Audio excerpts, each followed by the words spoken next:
o paciente chegar lá, às vezes ele não tem telefone, é paciente de sítio. Aí eu falo, olha, não negue atendimento. Pode ter 1000 pessoas aqui dentro, eu vou atender.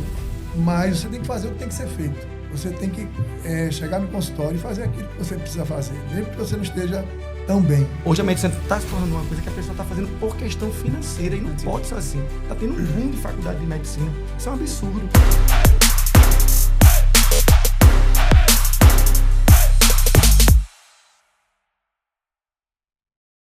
Bom dia, boa tarde, boa noite, meu povo. Sejam bem-vindos ao segundo episódio do Tá no Papo. Hoje, com a melhor especialidade de oftalmologia. Eu me chamo Guilherme Barros, sou residente do primeiro ano da Fundação Tino Ventura, mentor do Papo de Residência. Estou aqui com... Vitória Lima, residente do primeiro ano do CEOP, Serviço Oftalmológico de Pernambuco. Também sou mentora e professora do Papo, e a gente está aqui para entrevistar duas grandes referências aqui em Pernambuco, eu acho que em nível nacional, né, não, Giga? Da oftalmo. Estou aqui com o Dr. Bruno Vilaça, que é oftalmologista, fez medicina na FPS, a Faculdade Pernambucana de Saúde, especialista em oftalmologia pela Fundação Altino Ventura, e fez seu fellow de catarata, córnea e cirurgia refrativa na Ocular lá em Alagoas. Eu estou aqui com o Dr. João Vilaça, fez residência médica na clínica Pacini, em Brasília, fez um fellowship na oftalmologia de Madrid, na Espanha, mestrado na UFPE e agora sócio fundador da Gavizão e o principal, sogro de Guilherme Barros. E só para completar aqui, Dr. Bruno, ele é atualmente um dos sócios e super influente lá no interior, né? A região de Arco Verde e Garanhuns, da Oftalmo PE, que é importante já estar falando isso. Domina o Pernambuco todinho aqui. Da Zona da Mata, Recife até o Sertão. Pernambucano. E a gente já quer começar com a primeira pergunta, como é que vocês chegaram na oftalmologia? Começo comigo? Pode ficar à vontade. Primeiro assim, vou começar assim, porque eu quis fazer a medicina, né? Porque eu escolhi medicina como profissão. Vai ser bem rápido. Quando eu era pequeno, eu tinha crise asmática e minha mãe sempre me levava para Dr. João Rocha, que era meu pediatra. Então era meu segundo herói. Meu primeiro herói é meu pai. O segundo herói era o Dr. João, que me tirava daquela crise angustiante, né, de dispneia, tudo.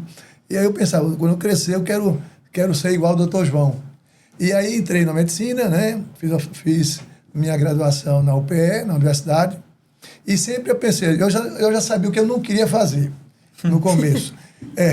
Eu não queria, na verdade, era fazer uma especialidade realmente que desse plantão, mas eu sempre pensei numa especialidade que unisse tecnologia com clínica, cirurgia, mas não sabia qual ainda. Aí no internato, no hospital Agamenon Magalhães, então eu estava lá no internato, na cirurgia, e tinha lá uma sala, eu olhei pela janela ali, pelo vidro, e tinha um médico operando catarata, doutor Diomedes, até faleceu. Aí, depois da cirurgia, eu me apresentei, pedi, doutor, eu posso lhe acompanhar na cirurgia de catarata, tudo. E ele foi muito solícito, uma pessoa, inclusive, ficamos muito amigos depois. E aí eu comecei a instrumentar na cirurgia de catarata e me identifiquei, né, com a cirurgia, além do qual também minhas aulas de oftalmologia clínica com o Dr. Alvaci também me interessou muito. Então, e também por coincidência, meus melhores amigos da faculdade, da minha sala, os dois Fernando Cunha e Fernando Gantois, também decidiram fazer oftalmo. Então, assim, a oftalmologia realmente entrou na minha vida na época do internato, realmente. Foi no internato. E aí depois, no quinto ano mesmo, no sexto ano de medicina, eu viajei, fui para um congresso de oftalmologia junto com o Dr. Diomedes. Aí conheci era um congresso brasileiro de cirurgia. E aí, mais ainda, me identifiquei com a especialidade. E aí seguiu, né? Essa foi a minha identificação, né, e a escolha da oftalmologia. E sem spoiler, mas um dos seus melhores amigos da faculdade hoje em dia é meu seu sócio. Exatamente, é verdade. Meu sócio, meu Fernando Cunha, é meu sócio. Né? A gente, desde 2008, 2007, a gente é sócio até hoje, né, do Gavizão. E era meu melhor amigo da faculdade. Era meu melhor amigo da sala de aula. Coisa boa. Verdade. Então, aí seguiu isso, né? Teve essas... E é engraçado também, assim, uma outra questão, outro ponto, é que, engraçado, foi não sei se coincidência ou coisa de Deus, a igreja que eu sempre frequentei, era a igreja de Santa Luzia, né? Desde a adolescência. Na Torre era a igreja que eu fiz encontro de jovens, depois fiz encontro de casais, que na verdade é a igreja, a padroeira, né, da visão. Aí, ó. Tá vendo? E aí, Brunão? Primeiramente, agradecer ao convite a Guilherme Vitória, estar aqui presente no Papo de Residência, é uma grande honra, ao lado desse mestre, que é meu padrinho. Então, assim, para a pergunta, Guilherme, é fácil responder, porque minha maior influência na oftalmologia está aqui do meu lado. Eita.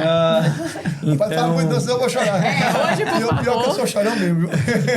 Então, Dr. João Luiz Vilaça, né, meu padrinho, irmão do meu pai. Então, meu pai sempre incentivou fazer medicina, também muito por causa de tio João.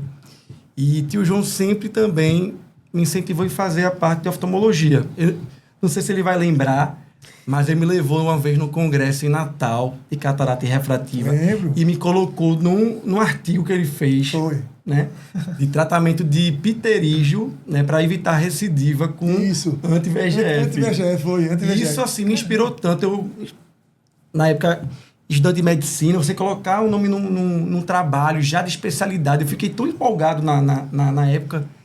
Então, começou ali. Né? Em pleno congresso, você trocar ideias, né, conversar mais sobre oftalmologia, que a gente não vê na faculdade. Então, é um ponto importante a gente falar aqui. Né? Então, oftalmologia, a gente não vê. Não vê na faculdade. Eu vi, acho que uma cadeira que foi conjuntivite, anatomia básica. Então, assim, você tem que ir atrás. Se você acha que se identificou com a oftalmologia, vá atrás, faça opcional, que foi o meu caso. Isso. Então, a gente foi para um congresso. Tio João depois me colocou no hospital em Sorocaba, sim, no meu internato. Boys, né? Então, foi a virada de chave para falar, não, é isso que eu quero pro resto da minha vida. O João conseguiu lá no Banco de Olhos de Sorocaba, que é um dos maiores hospitais do Brasil de transplante, que é a minha área que eu faço, que é ceratocone, cirurgia refrativa, Dr. Nicolas, né? Dr. Nicolas, que é um baita cirurgião mundial. Dr. Nicolas Cesário, ele é referência nacional e... Mundial, Nicolas. Mundial. É o que faz mais transplante endotelial do Brasil. Com certeza, junto com o Dr. Lúcio. O Dr. Lúcio, Então, realmente, então, você acompanhou lá, fez um... Eu fiquei um mês, né? E outra pessoa que me incentivou bastante foi meu pai. Né? Até hoje ele é meu marketing, meu motorista no interior aí adentro. Então, meu pai realmente é um grande incentivador também. Então, foi mais ou menos aí que começou a minha área na oftalmo. E aí a gente queria saber, como é que foi esse começo de vocês no oftalmo? O senhor terminou a residência lá em Brasília, o senhor aqui na FAV, foram fazer fellow. Como foi esse começo aí de carreira? Antes de virarem a febre que viraram, né? A gente sabe, assim, que é um caminho longo, né? Assim, não existe atalho para você chegar na oftalmologia e já atender 30 pacientes por dia, operar. Então, depois do meu fellow em Madrid, eu cheguei em Recife, então a minha opção era ou abrir um consultório só. Meu pai até me incentivou, João, se você quiser, a gente compra uma sala, uma casa e monta um consultório para você. Eu disse, papai, na verdade, eu queria começar a trabalhar num grupo, porque a oftalmologia é muito difícil você seguir carreira solo, né?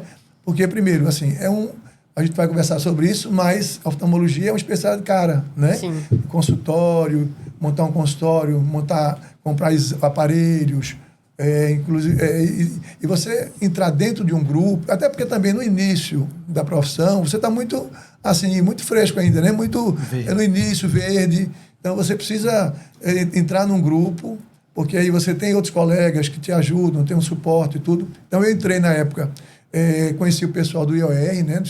Do Instituto de Olhos de Recife. Trabalhei lá 9 anos.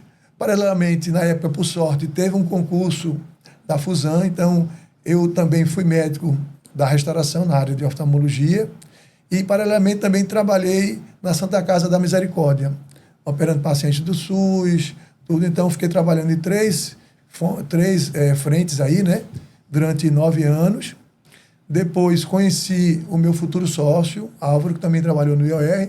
Então, a gente viu que a gente precisava, assim, seguir uma carreira fora ali do IOR, porque, claro, é natural que o IOR, como os filhos dos donos iriam assumir logo depois, Então, a gente não ia ter muito espaço ali dentro. Então, a gente resolveu sair e montar um serviço no Hospital Português, que não tinha. E um hospital daquele tamanho não tinha um serviço de oftalmologia. Então, inauguramos, fundamos o Real Visão em 2003. E depois, assim, o provedor do hospital gostou do nosso serviço, resolveu dar uma área para a gente maior, uma área de 500 metros, e a gente precisava de mais colegas para trabalhar. E aí convidamos Fernando, né, meu colega de faculdade, Ana Cristina, depois veio Nara, veio Marquinhos, Lúcio Maranhão. Lúcio já foi no H-Visão. Porque depois de um tempo, porque isso tudo isso é um caminho longo, né? E também com riscos, né? Porque a gente sair de um lugar para outro, a gente sempre fica pensando, eu vou sair daqui de um lugar certo para outro, será que vai dar certo? Mas, assim, o pior risco é não arriscar, né? Então, e a gente viu também que teve nosso tempo ali no H-Visão, no Real Visão, que também a gente precisava seguir um caminho com um grupo e montar o nosso próprio serviço. Então, em 2010, nós inauguramos o H-Visão, o Hospital da Visão de Pernambuco, que aí transferimos agora para o Rio Mar, né? Mas, então, foi uma caminhada longa, assim, tudo é muito devagar, né? Não existe caminho curto para todas as especialidades, né? E oftalmologia principalmente. Então, praticamente, essa é a minha trajetória, né? Hoje, nós estamos no hospital, que é o Hospital H-Visão, que é um hospital de 1.700 metros quadrados, somos 7 sócios, 20 colaboradores, operamos mais ou menos assim, uma média de 400, 500 cirurgias mês, e eu particularmente atendo uma média de 600, 700 pacientes por mês no consultório, né? Haja olho. Pois é. Praticamente é um pouco isso da minha trajetória, né? Até chegar no H-Visão. E é muito importante, né? Também falar para o povo que está ouvindo aqui, ver que a oftalmo não é aquela coisa, você acaba a residência, acaba o fellow e já vai estar ali operando muito, com muito paciente. Já vai uma ter ticket, trajetória né? Já vai ter longa, né? Então começa realmente, o início é mais árduo, mas ali se você pensar um pouco fora da caixa, não querer ficar só naquele lugar, eu estou trabalhando bem aqui, estou com as cirurgias, mas sempre pensar fora da caixa, querer empreender, ter a visão de empreendedor como você, como o Bruno tiveram também, é muito importante para vocês conseguirem chegar onde vocês chegaram, né? É verdade. E Bruno, como é que foi aí esse começo até chegar o dia de agora? A trajetória, como o tio João falou, realmente não é fácil. A gente tem que abdicar de muitas coisas, família, esposa, filhos. Eu acabei o fellow lá por volta de 2020, mais ou menos, lá em Maceió, Alagoas. E aí surgiu uma oportunidade de fazer um mutirão de atendimento em Garanhuns. Um residente na época lá de Alagoas não pôde ir e me ofereceu, né? E aí eu fui. Quando cheguei lá, fiz um mutirão. A equipe da Oftalmo PE, né? O gerente, na época, e atual também, Eduardo Farias, acreditou no meu trabalho e gostou do meu atendimento, né? Lembrando que a Oftalmo PE, ele iniciou em 2010 com o projeto Glaucoma e foi crescendo aos poucos com o contrato municipal, com Garanhuns, tá? E aí fiz um mutirão e aí me convidaram para ficar fixo uma vez por semana. Aí eu topei. Aí pediram para aumentar para 2. Quarta e quinta, 2 vezes na semana. E aí foram abrindo as portas. Arco Verde, logo soube do meu nome, me chamou para atender na UPAE de lá. E aí fui também para Arco Verde. Então fiquei Maceió, Garanhuns, Arco Verde. Posteriormente, a Prefeitura de Arco Verde me convidou para fundar o Centro Oftalmológico de Arco Verde, junto com a Prefeitura de Arco Verde. E aí foi crescendo. E aí, em Arco Verde, teoricamente, né, viagens, ficar longe da família. Aí você me pergunta, Bruno, valia a pena naquela época? Rapaz, não. Não valia. Talvez em Recife eu ganhasse a mesma coisa. Mas sabe quando você sente que você tem que estar ali, que as coisas vão acontecer. Então é que nem você falou, tem que pensar fora da caixa. Seria muito mais cômodo para mim eu ficar em Maceió, talvez, lá na Ocular, que eu fiz o fellow, trabalhando lá. Só que Alagoas, o mercado é muito fechado. Né? São 3 ou 4 hospitais que são muito fechados. Então, se eu fosse trabalhar lá, eu seria um colaborador, um médico, né? Colaborador, não seria de forma alguma sócio. Né? E aí eu comecei a pensar fora da caixa. Não, quero ficar no interior, porque eu vi qualidade de vida também. Então, pensei no futuro. Não tinha filhos na época, então pensei, poxa, ia ser massa morar aqui, trazer minha família para cá. Então, começou assim. E aí, devagarzinho, as coisas foram acontecendo.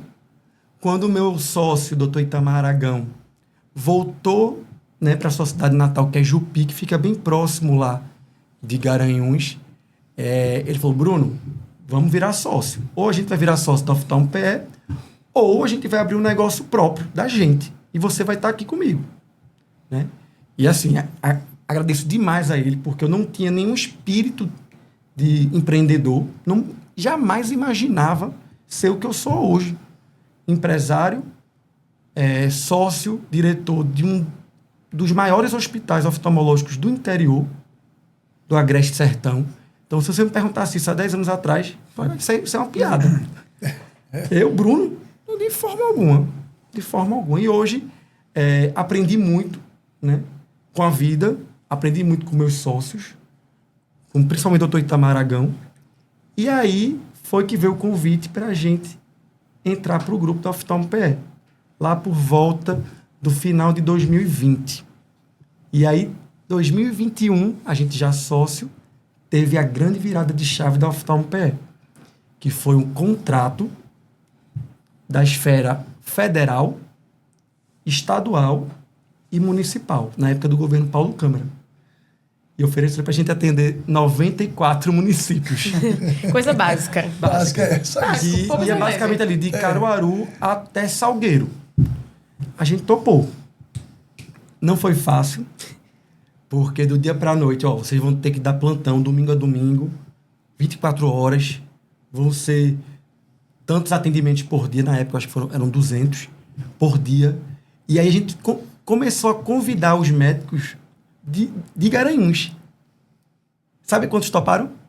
Quantos? Lá tinham 12.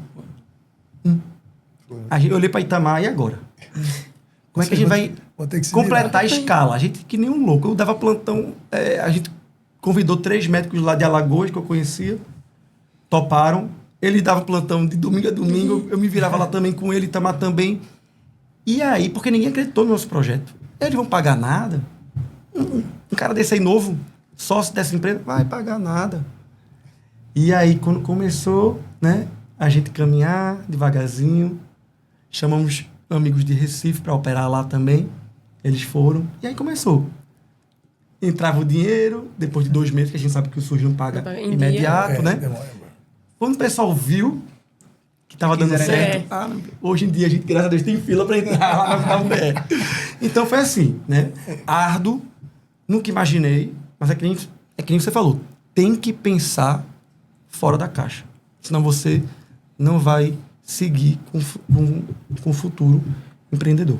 Brunão, e uma coisa também importante para o povo que está ouvindo é entender a dimensão da Oftalmo-PE como é hoje em dia, como é que é o volume de vocês cirúrgicos, de consultas, como é que é, para o povo entender como está a Oftalmo-PE lá no interior de Pernambuco. Veja aqui, hoje nós somos 7 unidades no interior, Agreste Sertão, temos 4 em Garanhuns. Na semana passada a gente inaugurou a 4ª unidade de Garanhuns, que é o Oftalmo-PE Prime, que é voltado para planos de saúde, com atendimento personalizado, com horário marcado, sabe? Temos uma unidade em Lagedo, uma em Arco Verde e primeiro semestre, agora, Caruaru. Junho, a gente vai receber a obra de lá. E desses 7, 3 tem bloco cirúrgico próprio. Hoje nós somos uma equipe, um corpo clínico de 40 médicos, oftalmologistas e anestesistas. A gente tem um grupo do WhatsApp com 40 médicos. A gente fez a confraternização no final do ano, somos 200 colaboradores de forma direta e indireta. 200 colaboradores. 200 colaboradores. A gente fez a confraternização, a gente teve que alugar um espaço gigante para comportar. Então, nós somos próximos de 200 colaboradores. Temos uma média, mais ou menos, tá? não são números exatos, uma média de 10 mil atendimentos por mês, 30 mil exames complementares e 2 mil cirurgias oftalmológicas por mês. E contamos com todas as subespecialidades da oftalmologia, com exceção de neurooftalmo, que a gente sabe que é uma área difícil, mas temos estrabismo, plástico ocular, córnea, com transplante de córnea também, glaucoma, Retina. Só, né? Acho que os principais são esses. Só não temos neurooftalmo e visão subnormal. Essa parte de habitação fica mais para... Mas estamos aí. E crescendo cada vez mais. Exatamente. Isso é o começo aí. Uma coisa que eu observei, que o senhor falou, né? O começo não foi fácil. A gente vê que muitas vezes, a gente, na nossa geração principalmente, as pessoas deixam a oportunidade passar. Então, o senhor esteve, disse sim, por uma oportunidade que a visão geral não parecia ser boa. Mas o senhor viu o solo fértil num lugar onde muita gente não via. Então, acho que vale a pena ver que nesse começo aí, para quem vai começar, quem está pensando que o começo pode não parecer simples aos olhos de todos, mas se você tem esse pensamento fora da caixa, se você viu aquela oportunidade, diga sim, pague esse preço inicialmente, porque aí acho que as portas vão se abrindo durante o caminho, né? Você começou, disse sim para uma coisa que muita gente não queria. Então, ao crescer, você foi ver, não, o caminho aqui, eu tô vendo que dá para eu crescer aqui, e aí foi essa explosão. O interior tem muita margem, eu acho, né, para esse crescimento. Eu queria saber de vocês. O senhor que está aqui na capital, que a gente sabe que é um pouco mais fechado, tem mais colegas, e o interior, essa visão, como é que o senhor vê para se diferenciar em Recife? E o que é que o senhor acha que ainda tem esse mercado do interior para a gente estar abrindo, digamos assim? A situação aqui de Recife, do Grande Recife, né? Eu estava vendo recentemente, em Pernambuco, nós temos mais ou menos 400 a 500 oftalmologistas. Mais da metade estão instalados aqui na Grande Recife, eu digo, né? Então, assim, realmente existe um excesso de oftalmologistas aqui em relação à população, quando comparado fora da cidade, mas eu acredito que existe ainda muita oportunidade, né? Porque, assim, na verdade, claro, nós temos muitos serviços de oftalmologia. Estava vendo também ali um dia desse que nós temos inúmeros de lasers para cirurgia refrativa.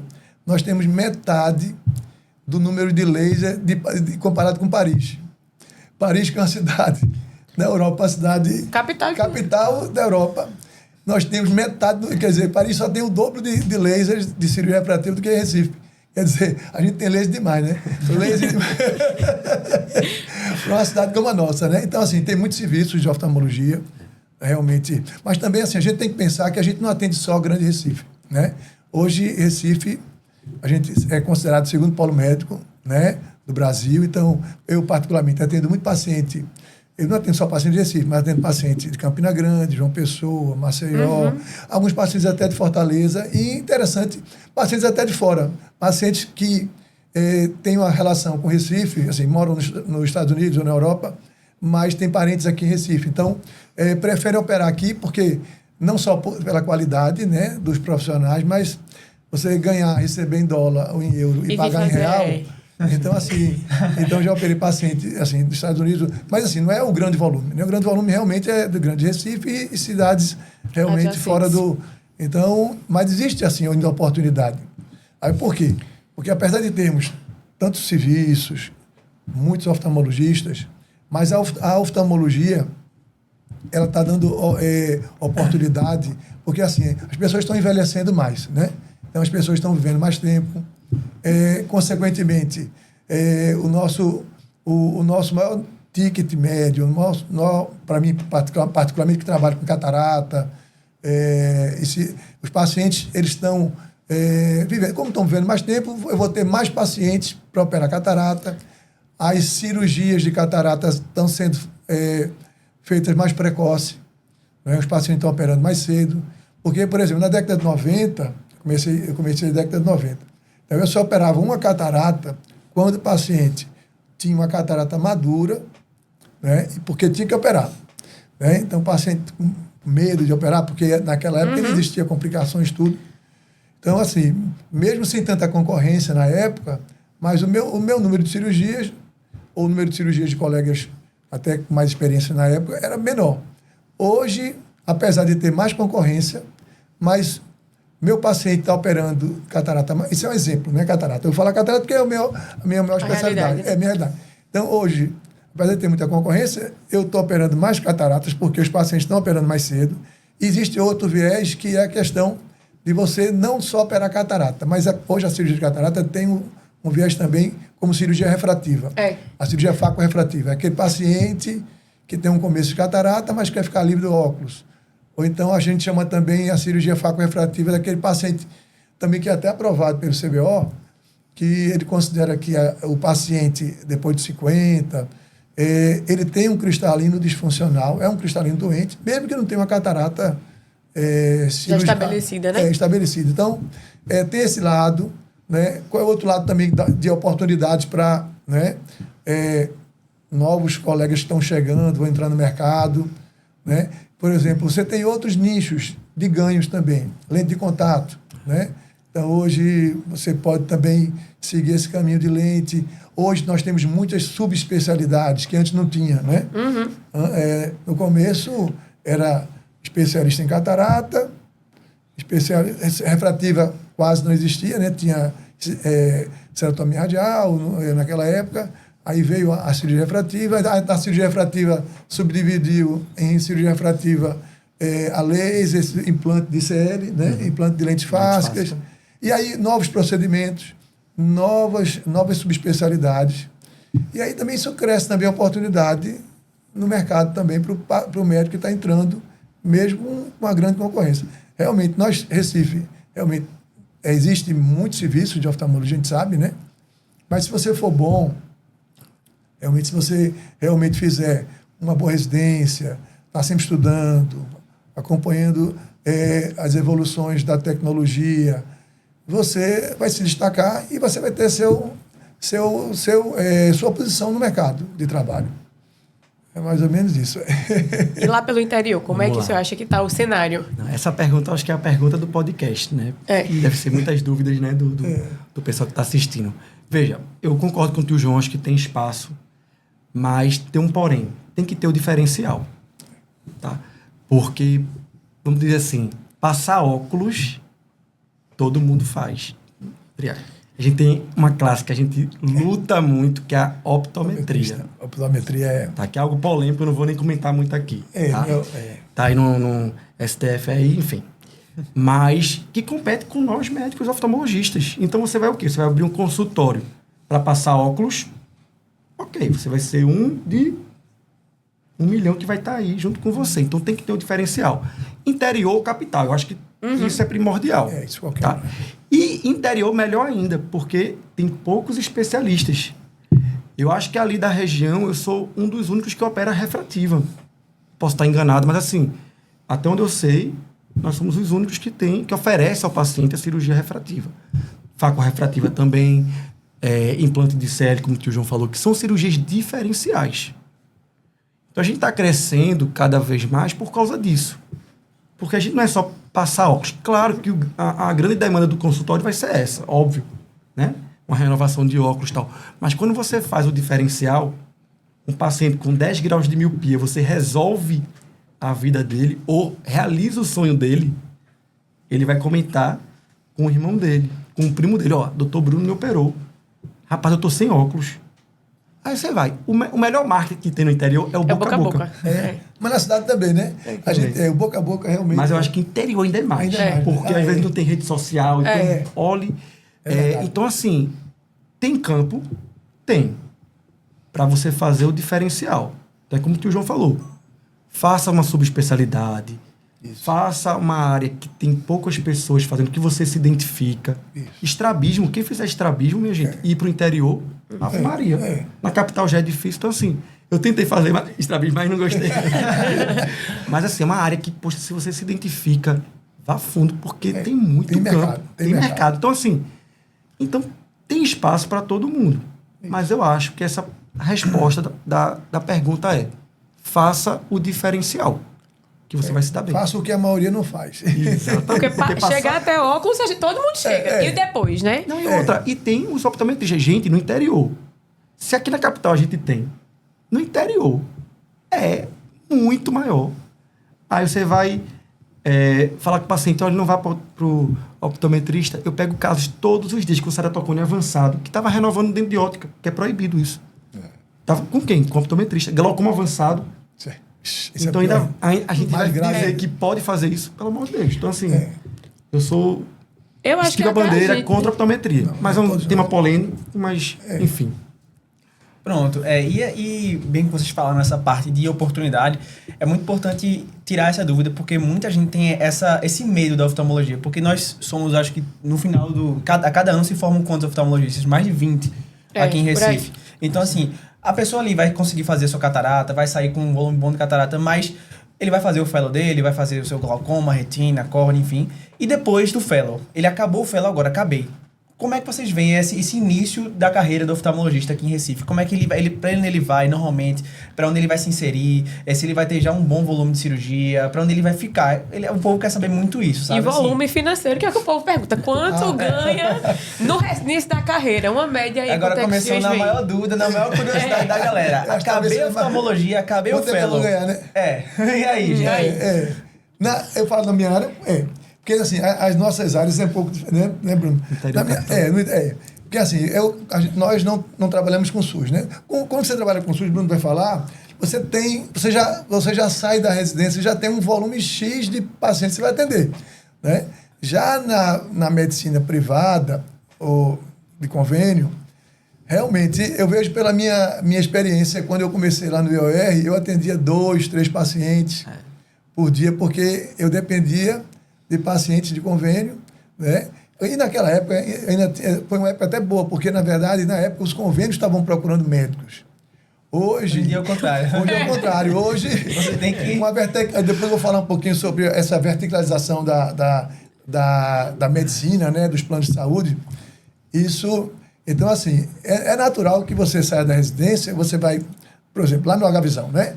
A gente está aberto para novos colegas que queiram trabalhar no H-Visão e o consultório está lá aberto para... Claro, ele não vai chegar lá e vai encontrar o consultório cheio.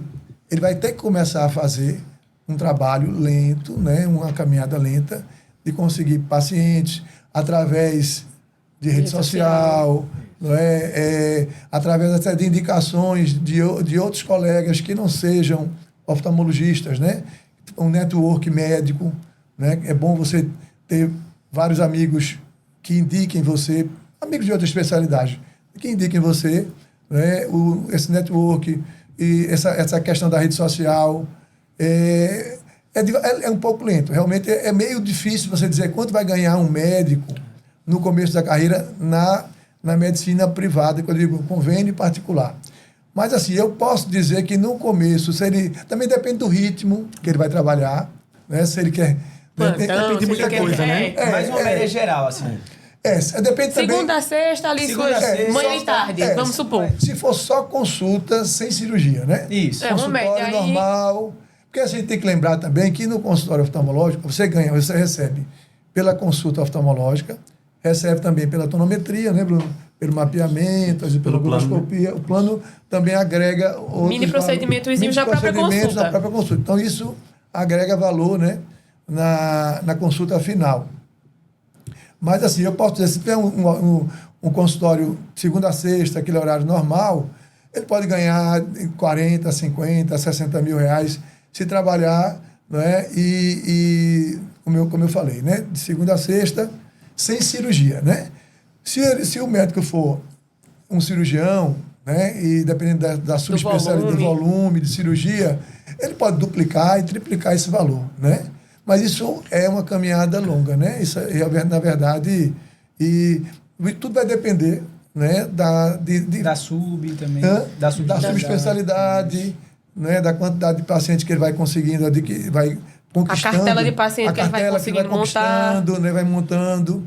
Mas, na verdade, é isso, né? Se ele trabalhar também com lente de contato, também tem essa renda a mais também que ele pode ganhar também com lente. Né? Na cirurgia de catarata, a gente sabe né? Dependendo do hospital, da clínica que for trabalhar, ele vai ter esse ganho a mais com aquela venda, né? Da diferença da lente do plano para a lente premium, né? Tem todas essas variáveis. Ou seja, é um bom início, né? É um bom início. Aí a gente está aproveitando desse valor aí da cirurgia, pra gente poder comparar. Não precisa dizer nomes de planos nem nada. Mas uma média, quanto um cirurgião, eu recém-formado, a gente começou a atender ali, quanto é que um plano paga, em média, por uma cirurgia de catarata? Que acho que é a principal cirurgia de qualquer oftalmologista. Em média. Qualquer plano. Qualquer plano, vou fazer uma média, né? Honorários médicos seria em torno de R$ 1.000, R$ 1.100. Não lembro se tirando os impostos, mas seria R$ 1.100 seria o valor. Realmente, o valor dos honorários médicos, eles não vêm aumentando, eles não estão sendo assim... reajustados pela inflação, Então, assim, realmente uma das grandes desafios nossos através dos convênios, melhorar esses honorários. E quanto tempo uma cirurgia dessa dura? Para o povo saber. Uma cirurgia de catarata... depende do cirurgião também. E depende do olho também. Depende da catarata. E depende do olho. Diga assim, em média 10, mas eu faço em 3. Diga aí. Eu não tenho pressa, não. Eu opero, a minha média é 12, 13 minutos. Eu não tenho pressa para não tenho pressa, viu? Pra 3 minutos aí a média. Eu acho que você acabou de aumentar 3 vezes a concorrência para oftalmologia. Foi, acabou. Nessa frase, o cara fez a conta ali, pô, R$1.000, 13 minutos, e 1 hora eu faço uns 5, pronto. Vou trabalhar 2 turnos por semana. Mas e agora a visão do particular, mais a visão do SUS? Como é aí? Como é que é essa visão? Veja, do SUS? é que nem tio João falou, no começo, gente, a parte particular, convênio, é devagar. Eu lembro lá no começo da Oftalmo-PE, a gente tem um contrato SUS municipal. Quando chegava uma consulta particular, Ave Maria, a gente soltava fogos. Vem cá, um cafezinho. Então, assim, é assim a realidade, é assim. Então, o meu conselho é começar pelo SUS, depois que acabou o fellow, seja na parte cirúrgica ou na parte de atendimento, porque o SUS é aquela garantia. Tá? Experiência também, né? Experiência, com certeza. Verdade. Cirurgia é a mesma coisa. Fazer um fellow bem feito. Se você quer operar catarata, só vá o mundo afora quando você estiver bem. Porque o fellow, ele dá aquela tranquilidade de você ter um especialista de retina ali junto com você, se você complicar uma cirurgia. Então, tem a questão do SUS lhe dar um conforto se você complicar uma cirurgia. No mundo afora não vai ter isso. O tio João sabe, se você complica uma cirurgia pelo convênio, como é que você vai fazer? O convênio vai aceitar uma cirurgia de retina? Não sei. Então, assim, a minha sugestão é, faça um fellow bem feito, se você quer a parte de cirurgia. Seja ela qual for, catarata, retina, glaucoma. E quando você estiver confiante, aí você vai ganhar o mundo, tá? Questão de valores, né? O nosso forte lá é o SUS, né? Como eu falei. Então, assim, a média de quanto ganha um médico, tá? A gente fez umas contas rápidas ali. A consulta hoje do SUS, ele paga R$19, tá? Mas aí é que nem o João falou, a gente vai incrementando alguns procedimentos. Tonometria, mapeamento de retina, enfim. Podendo chegar numa média, mais ou menos, tá? Isso vai variar muito de serviço para serviço.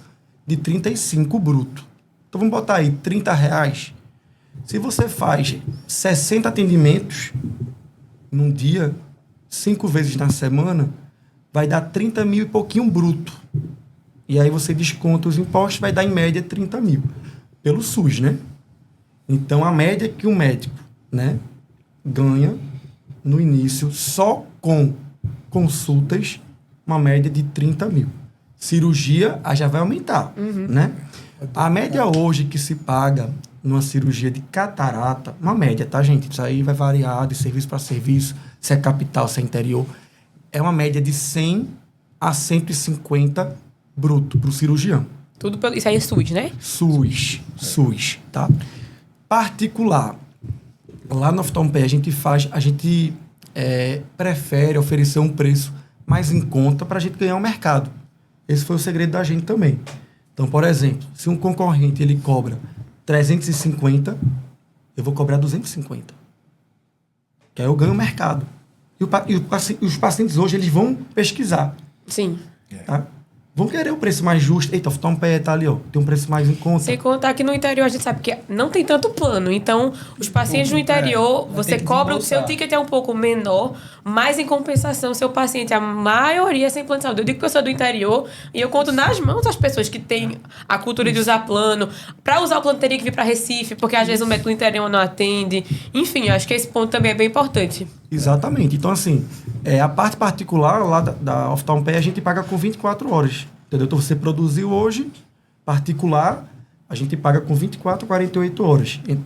Vai estar lá na sua conta direitinho o dinheiro. SUS. Hoje em dia, a gente demora em torno de 3 meses para fazer o pagamento aos médicos. Por questão burocrática, gente. Porque o governo repassa, eles fazem uma auditoria para ver se foi tudo feito direitinho. Então, é uma coisa complexa. Bruno, mas 3 meses... Mas assim, a gente garante que vai estar lá também no final dos 3 meses o seu valor, né, na sua conta. E aí, particular, né, a gente trabalha com essa tabela mais em conta para os pacientes e cirurgia também. Eu acho que esse é um ponto importantíssimo, porque você ganha mercado. Quando você consolidar e ganhar o mercado, aí você vai aumentando aos poucos o valor. Você vai estar conhecido. Então, você cobra o valor que você acha justo. Mas no início da carreira, tem que ser um valor mais em conta, principalmente no interior. Tá? Então, se o concorrente cobra 6 mil, por exemplo, eu vou cobrar 3, entendeu? 3.500, isso aí é uma média. Tá? E aí, quanto fica para o cirurgião? A gente trabalha, e as demais clínicas do interior, trabalha com a média de 15% a 20% do valor da cirurgia Do pacote. do pacote para o cirurgião. Lembrando que vai variar. Então, se for botar no valor que você falou, vai dar entre 600 a 800 reais por cirurgia no particular. 800, exatamente. Aí vai depender também, porque é uma catarata total, rubra, Sim. a gente cobra um pouco mais caro. O paciente vai querer uma lente premium, aí a gente cobra um pouquinho mais caro a diferença. Mas, enfim, são detalhes que aí incrementa também o ganho para o médico, entendeu? Então, se você colocou uma lente premium, a gente trabalha na mesma proporção. 15% a 20% para a gente, para o cirurgião. Então, assim, o que faturar, 15% a 20% é do médico. Eu acho muito importante também ressaltar que, assim, no SUS paga menos, obviamente, a gente vai ter ali em torno de 100 e poucos por cirurgia de catarata, mas a gente já aumentou muito a concorrência da oftalmologia depois desse podcast, mas só uma pergunta aqui para aumentar, vamos estar 5 vezes mais a concorrência. Quanto é que um cirurgião oftalmologista lá faz de cirurgia de catarata ali num dia na oftalmopé? Veja, Acabou o mercado do interior hoje. Acabasse com meus planos. Olha aí, Ave Maria. média lá no oftalmopé. A média, tá? A gente, assim, só lembrando que lá no oftalmopé a gente não coloca qualquer cirurgião. É uma responsabilidade tremenda. Com certeza. Né? Então, não, assim, claro que cirurgias têm complicações. Mas, assim, a gente tenta ao máximo que não aconteça isso. Por quê? Se romper uma cápsula, ter que fazer uma cirurgia de retina, encarece demais, tá? Então, a gente bota a dedo os cirurgiões que são amigos da gente daqui de Recife. Dr. Caio Santos, Dr. Mariano, doutora Carolina Guimarães. Então, são médicos competentíssimos, tá? Quem está na parte de oftalmologia vai conhecer eles, com certeza, né? Que são médicos competentíssimos. Então, a média que esses cirurgiões experientes fazem de 60 a 80 cirurgias no dia. Vai variar muito, tá? Dr. Wendel, que é de Alagoas, que foi o que iniciou lá com a gente, teve um dia que eu fazia o pós dele, né? Eu não cheguei nessa capacidade de operar tanta gente assim. Mas teve um dia que eu fiquei impressionado. Foram 105 pacientes. Eu digo isso porque fui eu que fiz a revisão dos pacientes. Foi o recorde, assim, que eu vi. E todos redondos, a cirurgia. E sim, 105. Juro, porque fui eu que fiz eu fiz a revisão pós. Então, assim, a média é essa. 60, 80. Mas varia. Se é um dia de catarata especial, a marca menos. Se é um dia de catarata normal, a gente marca um pouco mais. Mas essa é a média. Eu acho que o povo parou o vídeo e pegou na calculadora lá. R$100. Deixa eu multiplicar aqui. Deixa eu ver quanto é que tá aqui. Rapaz. Poxa, impressionante. Realmente. E aí, uma coisa que a gente queria saber também, para quem está começando, foi montar a clínica. Os custos iniciais, eu acho que é importante falar. Porque ganhar isso aí, todo mundo quer ganhar. Mas o quanto foi investido? Porque a gente também tem que começar a se Tem que ter planejar. custo. Oftalmo é muito caro. É. Uma A especialidade gente já muito cara. começa, pra quem vai começar, a gente guarda um dinheirinho, porque é cursinho, é lente, e aí? Começa, que a gente sabe que É bem caro. Veja, oftalmo é caro. Assim. A gente sabe, né, velho? Por isso que a gente diz assim, iniciar a parte da oftalmologia, você caminhar com seus próprios pés é difícil. Um consultório hoje, você montar o básico, novo, tá? É em torno de R$100.000. Tabela de acuidade, lâmpada de fenda, greens, enfim, o básico, autorrefrator, Isso que é também. caro. O autorrefrator a gente foi orçar agora 40 a 50 mil. É. O novo, né? Então, um semi-usado, baixe aí 20 a 30%. Um equipamento ruim, aí baixa metade. Né? Então, assim, mas a média é 100 mil. Eu digo isso porque a gente vai abrir agora a unidade de Caruaru, a gente teve que pedir um orçamento para a MED, então o valor foi mais ou menos isso. Isso consultório. Exames complementares. básicos, triagem glaucoma, tal, 300 mil. OCT que a gente estava conversando, se for um CT mediano, 250 a 300 mil. O tio João falou aqui que tem um que é top, O nosso lá custou 600 mil. Olha, Básico. E tem um outro de quase 800 mil que a gente está pensando em comprar também. Então, a média é essa. realmente é uma especialidade cara, né? Biômetro óptico, né, também, Biômetro, né? exatamente. Tem 800 mil, tem Tem o 700. Master 700, tem um Lenstar da High Strike, tem um da Alcon agora. Exatamente, são 800 aparelhos- mil. E a oftalmo, ela é muito tecnológica, assim. Então, Sim. cada ano vai lançar uma tecnologia nova, de uma máquina nova. Então, vão assim, ficando de um obsoletos, laser novo para Vai refrativa, de... Exatamente, laser para refrativa. Nós temos lá, né, o Amaris. O Amaris custou quase 2 milhões de reais. tá vendo, E gente? Não são só as fora- cataratas. Por isso que a gente por isso que a gente não levou ainda pro interior ainda. E ainda você paga ainda, fora o laser, eu falando do Amaris, né, que é o laser, o Exmer Laser nosso, você ainda paga um seguro de $45 mil ano para manutenção. Manutenção. Fora o gás nobre, que você tem que comprar os cilindros de gás também, e os insumos, né, que são todos importados em dólar. Aí tem o laser de fente segundos também, que vai 1,5 milhão, 2 milhões de reais. Tem o laser de fente segundos também para anel, né? Que também é outro, põe aí 1 milhão e 2 milhões aí. Microscópio. Aí você vai falando do bloco cirúrgico, também são valores. Aí, E assim, e só um ponto importante. Mas eu quero abrir meu bloco cirúrgico. A gente abriu agora, outubro do ano passado, em Arco Verde. E quando a gente abriu em Garanhuns, era uma norma pela Pevisa, que é o órgão que fiscaliza, né? Era umas normas que eram bem mais tranquilas, porque, se eu não estou enganado, ele diferenciava bloco cirúrgico geral para bloco cirúrgico oftalmológico. Então não tinha tanta rigidez, né? Agora, meu amigo, juntou tudo. Quando a gente foi abrir o de Arco Verde, Ave Maria, era requisitos que a gente, meu Deus, tem que ter agora ar-condicionado central. Antigamente era split. A gente sabe que ar central é caro. Tem que ter ar comprimido. Para que a gente vai ter ar comprimido num bloco oftalmológico? Pois é. Tem que ter. Antigamente a gente usava cilindro, não pode mais. Então, assim, você quer abrir um bloco cirúrgico próprio, vai aí em 2 milhões. Tem aqueles filtros também, né? Os filtros, exatamente. Filtro EPA, Antigamente tudo, era bem mais fácil. É. Hoje em dia são muitas normas e muitas diretrizes para você seguir, então não é fácil, tá? Mas realmente hoje a parte da oftalmologia, se você não operar, assim, você operando, você aumenta seu ticket médico gigantemente. Gigantemente. É um absurdo. Né? É uma diferença enorme entre o oftalmo clínico e o oftalmo Você cirurgião. triplica, você fazendo uma conta média básica. triplica, Triplica. A sua, Então, o médico geral ganha, o oftalmo geral ganha, como a gente fez as contas aqui, né? Ganha. Agora, você aumentar seu ticket operando, bote aí 3 vezes mais o valor que a gente está falando. E depende da subespecialidade, né? Com certeza. Se for catarata, refrativa. Então deu para ver que é um custo muito alto. E a gente ainda não falou de um outro custo também, que eu acho que no início era muito voltado para a parte da estética ali no Instagram, que é a parte da rede social em si, né? Que muita gente, a gente vê muito investimento nessa parte da rede social. E hoje em dia é basicamente obrigatório para as especialidades. Oftalmologia também é praticamente obrigatório, né? A gente ter esse investimento na área da rede social. É verdade, é. Eu e Bruno, a gente é muito parecido com isso também, né, Bruno? A gente investe, né, na rede social. O Bruno, eu vejo que o Instagram de Bruno é muito ativo. Você publica, eu vejo que você posta quase todo dia.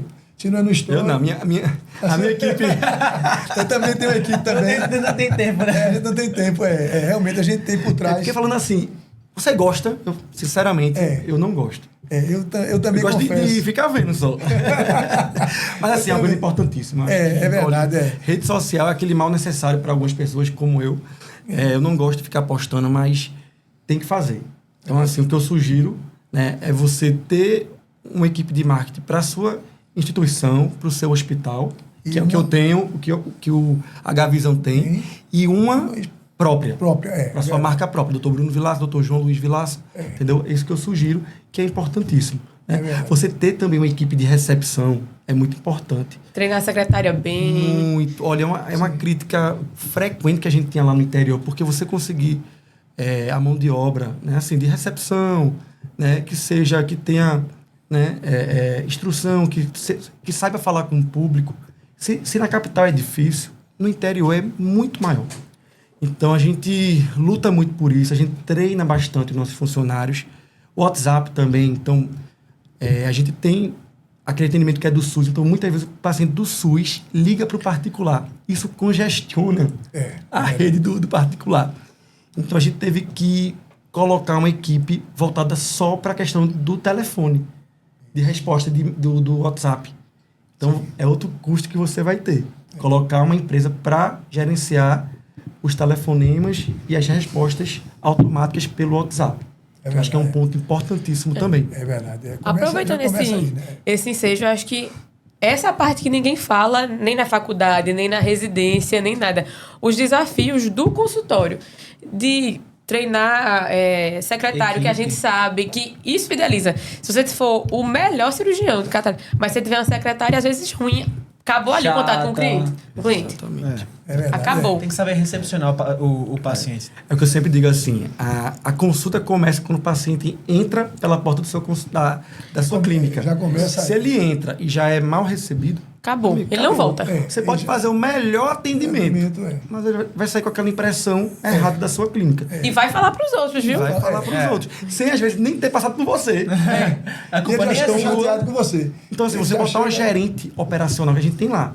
A gente tem supervisora de cada unidade, são 7. Temos a gerente geral. Então, isso é importantíssimo. Isso tudo é custo. Mas tem que ter. Porque senão acontece isso. É um custo que vai lhe dar um retorno muito maior no futuro. O pessoal até brinca, né, Bruno? Porque eu tenho 7 pessoas trabalhando só para mim. Todo mundo já pode ter... Porque lá nós temos 100 funcionários.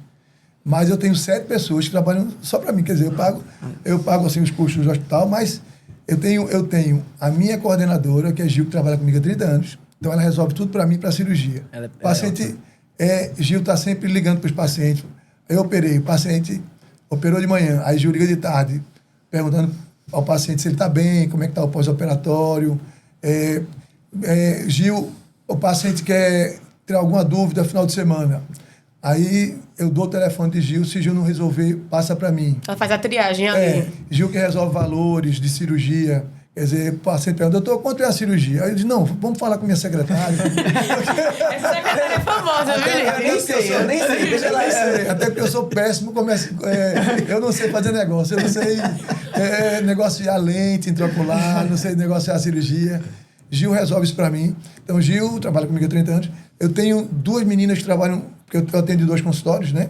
Então, elas, quando eu entro no consultório, elas já viram a cuidado visual, já passaram no autorrefrator, na triagem, já fizeram algumas perguntas sobre a queixa, tudo. Então, quando eu entro, já está meio mastigado, né? Então, assim, tenho 2 que ficam no consultório, tem uma que fica na triagem e tem 2 lá embaixo que ficam nos exames. Então, elas fazem meus exames, por exemplo, paciente, primeira vez, você pode fazer alguns exames, tipo ceratoscopia, microscopia especular, e dependendo da queixa, o ultrassom, se ele está vindo floaters, tudo. Então, quando o paciente entra, eu já estou com esses exames, então eu somando dá 7. Tem a minha instrumentadora, que é só minha também. Então, assim, é um custo, como o Bruno disse, é um custo alto, mas que agiliza e otimiza meu tempo para eu poder, aquele tempo que eu estou com o paciente, eu poder ter mais tempo com ele para conversar sobre cirurgia, para isso me dá um retorno, assim, existe uma Fidelização. do paciente e também uma Otimização, assim, né? Otimização da consulta. Otimização da consulta. Né? Eu consigo atender. Assim, hoje Conversar com o paciente. hoje eu atendo 35 pacientes por dia.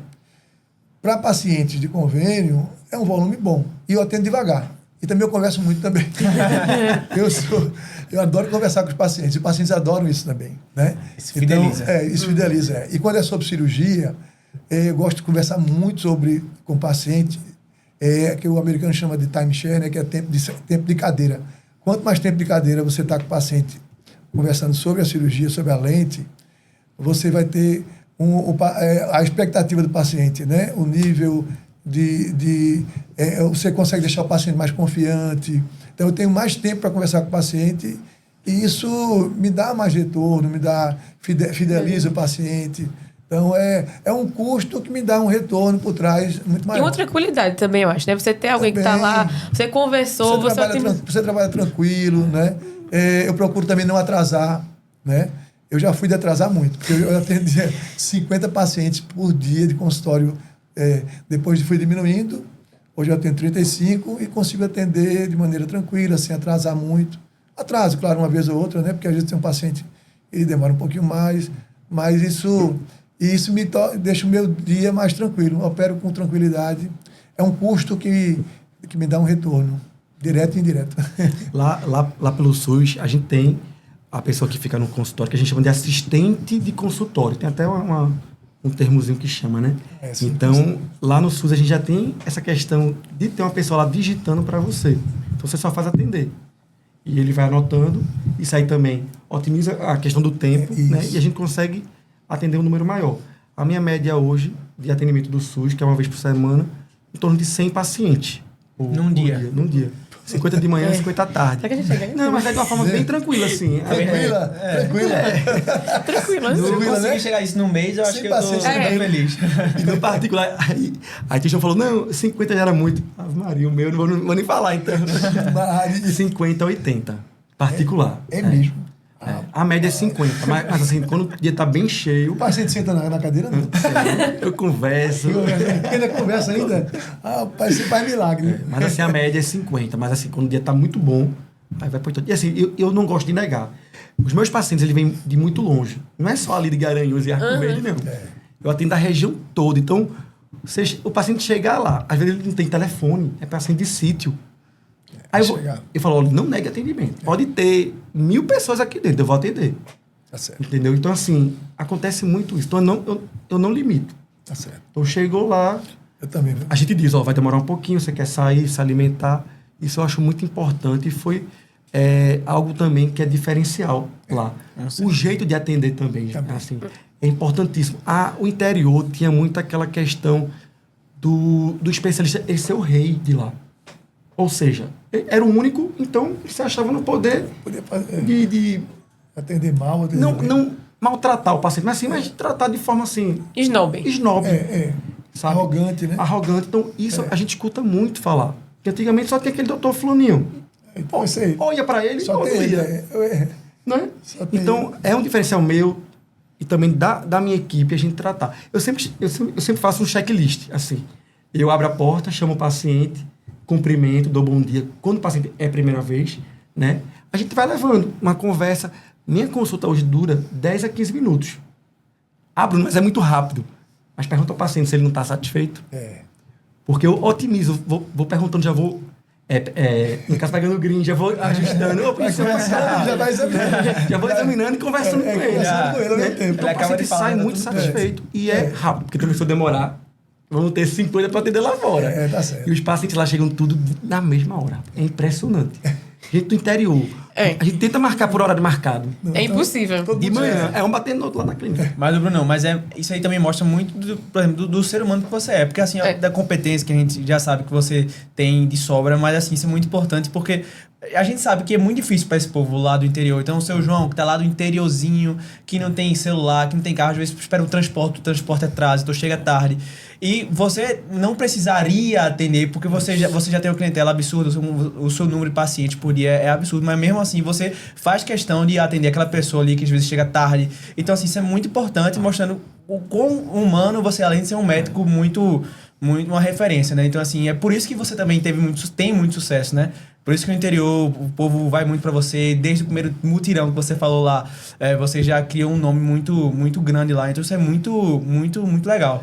É engraçado, eu sou contratado pela prefeitura de Arco Verde, né? Aí quando virou o prefeito, né, o antigo pro novo, eu falei, não, esse é o momento de eu sair da prefeitura. Aí quem é que entra? Um colega meu, um amigo meu médico, prefeito de Arco Verde. Aí o doutor Zeca, rapaz, o consultório tá cheio, eu não tenho condição de ficar mais na prefeitura, não. O quê? Você vai ficar? Mas doutor Zeca, não tem como. Vai ficar. E assim, eu acabo de atender o particular, 50, 60, depois eu vou pro SUS, em Arco Verde, 20 pacientes, para pegar a estrada para voltar para Garanhuns, que é onde fica a minha família. Impressionante.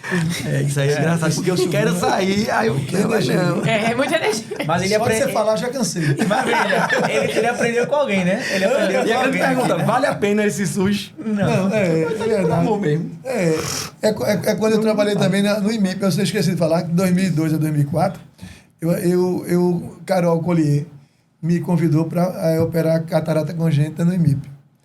E aí eu fui, trabalhei ainda 4 anos. Mas você perguntar, valia a pena? Financeiramente, não. Mas a gratidão dos pacientes, os resultados, tudo, eu passei um tempão para sair de lá. Porque meu sócio dizia, João, por que tu tá aí no IMIP? Tu não tá ganhando dinheiro, tu ganharia muito mais se estivesse no consultório. Mas assim, existe, né, O salário conexão. espiritual, que a gente sabe que ele da medicina ainda... Eu acho que é o que faz a gente ainda brilhar um pouquinho, querer estudar, querer voltar. Para sair do IMIP. O salário espiritual. Saí triste, mas eu tinha que sair porque realmente estava atrapalhando meu consultório. Mas realmente, aí você vê, valeu a pena, não financeiramente, mas valeu a pena por satisfação pessoal de ajudar. Né? E o que você fez na vida dessa pessoa, né? O que mudou a vida, a gratidão que ela tem, acho que é mais importante de qualquer valor financeiro, né? Não, sem dúvida. Aí teve um dia que foi aqueles dias caóticos, né? Que foram 90 pacientes no particular, que foi... Eu tava de férias, aí eu voltei, né? Aí quando eu voltei, eu tava parado o quê? Há um mês. Aí lotou o consultório. Aí tinha SUS nesse dia. Pronto. Eu acabei o particular de 7 horas da noite. Aí falei, rapaz... Aí liguei pra prefeitura, né? Olha, remarca os pacientes, se alguém quiser ficar, eu vou chegar tarde.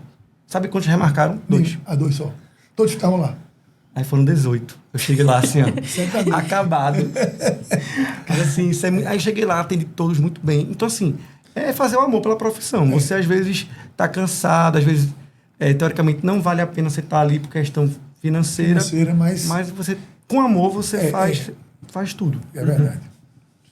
Eu acho que a gente podia falar um pouco mais nessa parte que a gente já está mais pro final do podcast. A gente queria falar um pouco mais sobre as subs em geral lá da oftalmologia. Vocês foram da parte de córnea, né? Da parte de córnea, refração, catarata.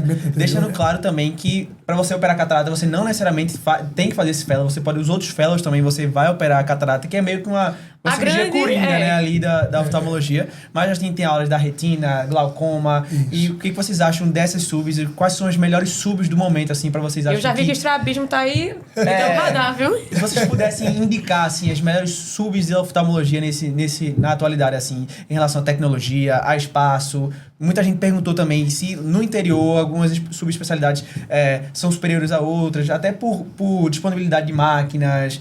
Enfim, se vocês puderem falar um pouco mais destrinchado das subs da atualidade que vocês acham que são as melhores. De retorno. Eu falo... de retorno, sem dúvida, é a cirurgia de catarata, né? A catarata e cirurgia refrativa tem um ticket médio alto, né? Porque hoje a gente sabe, na catarata você vai ganhar nos honorários médicos e também na venda assim, da lente, né? Quando o paciente quer migrar da lente do plano para uma lente premium, né? Que hoje nós temos, né? as lentes difrativas trifocais, bifocais, lentes de foco estendido, lentes tóricas. Então, o paciente tem esse cardápio, assim, essas opções e você realmente você pode cobrar, né, do paciente a diferença se ele quiser optar por uma lente melhor. Então, você ganha, na catarata, você ganha nos honorários médicos e ganha também na venda, assim, da lente intraocular. Cirurgia refrativa também, né, é uma cirurgia realmente que tem um valor agregado excelente, né, uma cirurgia rápida, né. Dura quanto tempo a cirurgia refrativa? 5 minutos. 5 minutos, 2 horas. Dos 2 horas, 5 minutos, 2 minutos e meio por hora. É mais demorado você preparar o paciente do que fazer. A cirurgia inicial é segundos. Aí ele deitar, levantar, mais 1 minuto. Vamos cortar essa parte, porque senão a concorrência... Já piorou, né? Córnea catarata refrativa subiu agora também. O ferro bombou. E assim, o problema é ter o aparelho, né? O cara é ter a máquina. Mas realmente, você pode operar numa manhã, né? Se você misturar catarata com refrativa, você pode operar 20 cirurgias, sei lá, numa manhã. Então, na minha área que é refrativa e catarata, eu considero, claro, retina, hoje nós temos agora, né, Bruno, assim, a cirurgia de retina são cirurgias longas, pagam bem, mas também tem um custo maior. São caros, né? São insumos caros. Hoje tem as injeções, né, de antiangiogênico que também... Dá uma equilibrada. Quando eu chego 7h30 da manhã para operar... que é o ouro, né? Que é o ouro do retinólogo. Do retinólogo, as injeções intravítreas, né? De antiangiogênico. Quando eu chego 7h, porque eu opero junto com no mesmo horário do meu sócio, que é retinólogo. Quando eu chego 7h30, ele chega 6h30, ele já fez 10 injeções. 10 injeções. Olha, rapaz, esse cara já fez 10 injeções, eu não vou começar a minha cirurgia. Aí tem retina também nessa área, né? As outras especialidades, subespecialidades, né? Assim, tem também tem seus valores também, mas acho que são as que tem maior... principais. Eu acho que o grande é realmente catarata. Aí a sua pergunta foi... O fellow, você fazendo um fellow bem feito, o fellow não, desculpe, a residência bem feita, com segurança de operar, ok, não precisa necessariamente fazer o fellow, tá? Mas hoje, com a questão de lente premium, você fazer um fellow de catarata é um incremento maior, tá? Porque, é que a gente falou, se o cirurgião já ganha bem, você operar com lente premium, você vai aumentar ainda mais o ticket do cirurgião. Então, a resposta é, não necessariamente precisa fazer um fellow de catarata, se você tiver segurança na sua cirurgia. Porém, é importante hoje em dia por causa das lentes premium. Tá? Retina, a questão é a aplicação de anti-VEGF, é o grande ouro, é o que o retinólogo brilha os olhos, né? Mas tem um outro porém, que é a questão dos equipamentos para vitrectomia. São muito, muito, muito caros. Os insumos também. Os insumos são muito caros. No interior, por exemplo, a cirurgia de retina vai variar hoje, em média, tá? 20 a 25 mil uma cirurgia. De custo? Não, o custo do paciente pagar. Entendi. Tá? Então, insumos caros, né? A gente tem lá na Oftalmo-PE, mas assim... É algo que, para o interior, a gente tem o quê? 7 por mês, no máximo. Vitrectomia, que é doutor Adriano e doutora Natália, que operam lá. Tá? 7 falando assim, muito bem, mas a média é 5, 3, tá? Porque são cirurgias muito caras. E a aplicação de anti-VEGF é o melhor. Desses 25 mil, quanto é que um médico ganha? Naquela questão que a gente falou? 15, 20%. 15, 20%. Então isso aí conta também para outras cirurgias de... Basicamente, só plástico ocular que a gente tem uma tabela à parte, né? Que é uma cirurgia mais demorada, uma cirurgia mais complexa, normalmente né? o SUS não entra, né? Então o é sempre SUS não particular. Entra, exatamente. Estrabismo também é outra tabela, que é cirurgia mais delicada, entendeu? Então, as subespecialidades também são muito boas, essa de plástico ocular, né? E de estrabismo, porque os insumos são baixos. O que é que precisa? Só que... Operar. Operar, você saber operar. Pronto. Porque vai precisar de quê? De um fio, você saber uma técnica, né? É você ter, ter feito um fellow bem feito, ser um crânio e estar operando e pronto. Os custos são diferente de retina, que os insumos são lá em cima. Né? Então, eu acho que estrabismo é muito bom, mas é uma área difícil, né? Todo mundo que gosta, né? Plástico ocular tem que ter um dom, porque questão de estética, hoje em dia você tem que ter muita paciência. Você se posiciona mais como um cirurgião plástico. plástico. A rede exatamente. social tem que ser mais forte. Exatamente. Você Tem que ser mais forte. são outros pormenores que você tem que ter de perfil próprio também, Mas né? também é uma área que eu acho que é muito importante. Viu? E agora aqui, caminhando para o final, vamos pegar aqui um bate-bola com as perguntinhas que a gente colocou lá no Instagram. E aí, faz aí tua seleção. Vamos lá. Quando vocês perceberam que seria mais válido abrir um negócio próprio? Eu posso dizer minha parte? Na minha experiência pessoal, foi quando eu estava trabalhando, né? E aí eu vi que não tinha espaço para mim como futuro sócio. E aí eu tinha que tomar uma decisão, né? Era arriscado, porque eu ia sair de uma coisa certa, né? Que já estava com um volume de pacientes razoável, mas eu e meu futuro sócio, que era Álvaro, a gente percebeu que a gente tinha que sair daquela zona de conforto e abrir um serviço nosso, né? E voar fora daquela caixa, né? Então a gente decidiu que tinha que sair. A gente já tinha uma experiência como oftalmologista, eu já tinha 8 anos como oftalmologista trabalhando numa clínica, e aí eu me senti seguro, ele também, da gente sair e montar um serviço fora, que foi o Real Visão no Hospital Português. Foi mais ou menos, eu acho também, você montar um serviço próprio, no começo é difícil. Você tem que, primeiro, se juntar a um grupo, né? Assim, um grupo com multi-especialidades, porque, como o Bruno falou, você opera uma catarata, de repente romper uma cápsula.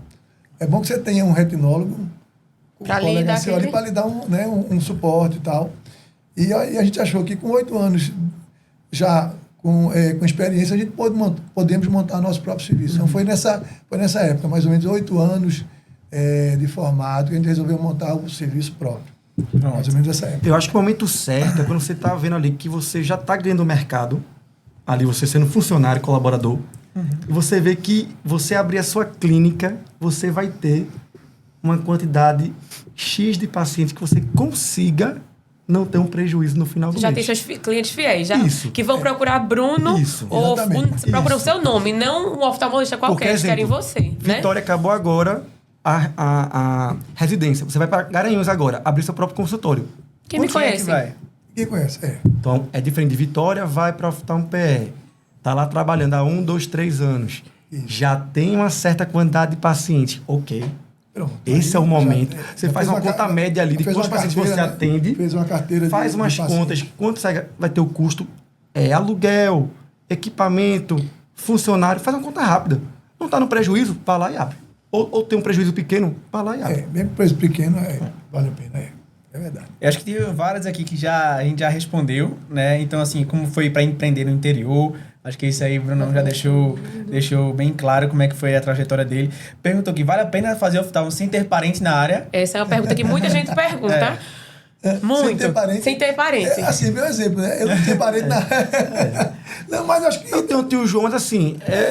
A sua história ali Eu na oftalmo caminhei. PE, você ali Não, começou Bruno caminhou com as sozinho, próprias tirando. pernas. Foi, Na né? verdade, eu não contribuí. Não, contribui sim. Como inspiração, né? Mas não foi como... Mas Abriu as portas do H-Visão no começo, eu comecei a atender lá. Eu acho assim, é algo que facilita. Por exemplo, seu pai, seu tio vai ter um serviço já. Aí já não tem aquele custo de entrada, já Exatamente. começou encaminhado. Mas não é essencial, tá? Não, Eu acho que você pode ser um colaborador, um funcionário de alguma clínica maior e aos pouquinhos você vai abrir o seu serviço depois, sem ter um fora. parente próximo. Não, sem dúvida. Essa aqui é boa. O que vocês acham de fazer um fellow internacional? Olha, hoje, eu posso responder, fazer um fellow internacional hoje, eu não acho nem tão necessário, porque o Brasil está tão evoluído na oftalmologia. Eu fiz meu fellow Madrid, em Madrid. Aí eu estava no fellow, aí teve um encontro, um congresso em Sevilha, aí encontrei vários oftalmologistas que tinham dado palestras lá, doutor Tadeu Civital, aí que era o ícone na área de top, na área de córnea. Disse, aí disse, meu filho, você está fazendo o que aqui? Eu disse, não, doutor, estou fazendo fellow, tudo. Mas, meu filho, não fique muito tempo aqui, não. Volta para o Brasil, porque o Brasil, em termos de não deixa nada a desejar com a Eu acho que é Europa. mais a experiência ali. até mais os Readação nomes pessoal, também. né? Tem gente que gosta do academicismo, tem gente que... Mas não é obrigado, não. Fazer um fellow fora, não. E outro ponto, Eu não acho. você não pode operar. Você não pode Você tocar só no paciente. observa, Não pode. Aí assim, é bom Vale a pro pena- network, é. você conhecer, né? Tem Mas assim, aqueles você vai ficar só observerships, olhando... né? Aquele observership que você fica lá Observership, 2, 3 meses, até... Tem- Ou então vá, fique, mas fique tanto tempo. Não precisa ficar um ano, fique lá 2, 3 meses. E tem uma amiga minha que é Belém Gantois, que está em Paris, acho que há 2, 3 anos já. Não pode. Assim, ela tá lá porque o marido Não vai foi pra lá e tocar- tal. não vai Então, tocar assim, no só paciente. observa. Só observa. Então, assim, eu não faria, Eu também não. mas o network é importante. Eu acho que fazer um curso rápido, por exemplo, passar um mês no Bosco Palma. Isso, Né? em Miami, Em Miami. Ir para a Europa para um serviço só para ficar um mês. Agora, um fellow, eu acho que não vale a pena. Também acho, concordo. Perfeito. A maioria aqui de valor. Já como foi, a gente começou, né? a gente já falou quanto ganha um oftalmo bom em Recife e os tops.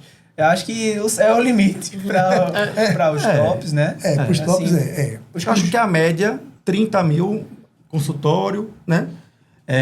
Cirurgião, eu acho que chegaria a 80, em média, né? média. E o top aí... Aí o céu é o limite. Se é dono, se quer trabalhar muito, quer Se operar é dono do não. hospital, se não é dono do hospital. Porque se você opera ganha, né? muito. Como sócio também, né? É porque você tem o ganho, você tem o ganho direto, né? Por exemplo, a gente tem hospital, né? A gente ganha, eu ganho com a minha cirurgia e ganho com a cirurgia do colaborador que opera lá, que vai deixar um E valor. exames também, vocês ganham com A gente tudo, ganha também com exames né? complementares, Então, realmente, tem uma gama aí, uma variável enorme, né? Hoje em dia é obrigatório fellow? Não, de forma Tranquilo. alguma. Mas é importante. É que nem a gente falou. Você vai ser um médico que vai passar só óculos, não vai ter o diferencial. Eu acho importantíssimo o fellow, seja ele qual for. Principalmente aqui na capital, né? Exato. Na A não capital. ser, por exemplo, o Dr. Wendel, que eu falei que operou 105, se eu não estou enganado, ele não fez fellow. Ele Ele fez residência. fez residência, pegou a mão muito boa em cirurgia, hoje ele só opera. Né? Porque se não fizer Porque é um fellow- networking também. O fellow, você vai ter um chefe que tá lhe olhando. Então, poxa, eu confio em você, eu confio em você. Eu não posso ir, mas meu fellow pode. O Sim. chefe lhe indica. Então, eu acho que faz diferença. E sempre se atualizar nos congressos, né? Mesmo que você não faça um fellow, a todo ano para um congresso, por exemplo, da catarata seria Bráscaras, né? Então, você sempre se atualizando com novas lentes, novas tecnologias. Acho que é importante isso. É importante você, pelo menos, ir 1 a 2 vezes por ano para congressos. Pronto. Vale a pena você ir para São Paulo para fazer residência ou fellow e voltar para cá? Ou Recife realmente já tem um polo muito bom? Rapaz, com a Fundação Tino Ventura, sendo bem sincero, não deixa a desejar. Eu também concordo. Mas Deixa assim, a desejar. USP, muito bom. Unifesp, né? né? Unifesp. Da Tem a questão Federal. de Sorocaba, como eu falei, eu tentei fazer prova lá, Unicamp. mas é muito difícil, entendeu? Assim, tem a questão que a gente chama aqui, os nordestinos, né? Tem, às vezes, um pouquinho de barreira. E eu não acho errado, porque, veja, se você fez a faculdade de medicina lá, tem aquela questão deles darem preferência. Não sei se é certo, mas assim, dão uma certa preferência Por ter pra mais quem é da confiança casa. até, né? Eu conheço ele, é da casa. Né? Já da tem um casa, currículo dali, né? não acho Mas eu que tá senti errado. que tinha muito isso lá. Mas, claro, se a pessoa é competente, ela vai passar onde for, né? Verdade. Pronto. E acho que é a última aqui para acabar, que eu até achei engraçada. Até que idade você vê os oftalmos operando? Perde muito destreza com a idade, forma aos 34 anos. Tô na dúvida se ainda dá para operar. E aí? Essa parte aí Tio, você acha que vai operar até quantos anos? Eu tenho 62 anos, né? Até apareceu o Parkinson. Não apareceu meu Parkinson. Não, mas eu espero operar mais de 70 anos de idade. Eu acho que dá para operar até os 72, 73, sei lá. Mas enquanto eu tiver, né, com habilidade manual, eu acho que... Acho que você passa dos 80, mas... eu acho, Mas eu acho que não tem um limite assim, de idade, não. Mas a média acho que é de 70, 75, né? Você poder operar, se você tiver continuar com habilidade manual, tudo. Não há problema, não. Pode 34 anos, pode continuar. Aí tem como, né? Tem uns 30 anos aí, pelo menos 30 operando. anos, 30 anos, pelo menos aí. E eu acho que, antes de acabar, eu acho que queria que vocês falassem, dessem algumas palavras para as pessoas que estão assistindo. Muitas pessoas pensam em fazer oftalmologia, muitas vezes têm dúvida aí. O que vocês diriam para essas pessoas aí que estão na dúvida nessa ansiedade da oftalmologia, incertezas do futuro? Primeiro assim, para você escolher para fazer para oftalmologia, que estão pensando, né? E o que eu também acho que vocês acharam de sucesso, que vocês consideram sucesso nessa vida de sucesso como um todo? Eu acho que, assim, se você pensa em fazer oftalmologia, primeiro, assim, porque as pessoas, eu vejo que algumas pessoas querem fazer oftalmologia pela questão do financeiro, né, do dinheiro, porque existe essa informação que a oftalmologia é uma especialidade que tem uma possibilidade grande de você realmente ter um bom retorno financeiro, mas você tem que gostar realmente, né? Você tem que, porque você vai passar a sua vida toda fazendo uma especialidade, e para isso você tem que gostar do que você está fazendo. Eu acho que o dinheiro seria uma consequência e não o objetivo inicial, né? Se você está pensando em fazer um oftalmo, você sabe que, assim, como medicina, como qualquer especialidade, você vai ter um caminho longo para você ter realmente aquele retorno financeiro que você espera, não é nada imediato. Você tem que investir no estudo, né? Você tem que investir também. E uma coisa que eu acho também interessante, você tem que investir em você também, porque, assim, antes de tratar os outros, você tem que se tratar a si mesmo. Então, você tem que cuidar de si, né? Eu digo que, assim, a minha vida não é só oftalmologia, né? Eu trato também do meu corpo, né? O Giga sabe que a gente gosta de fazer academia. A gente tem que tratar da mente, do espírito. Você tem que cuidar de si, você tem que gostar de gente, porque, né, medicina você está tratando gente, então você tem que gostar das pessoas, gostar de atender o paciente, fazer uma medicina humanizada, ter paciência, porque nada é rápido, né? Então, paciência, ser disciplinado, porque medicina é disciplina. Pequenos hábitos fazem grandes mudanças na vida. Acordar cedo.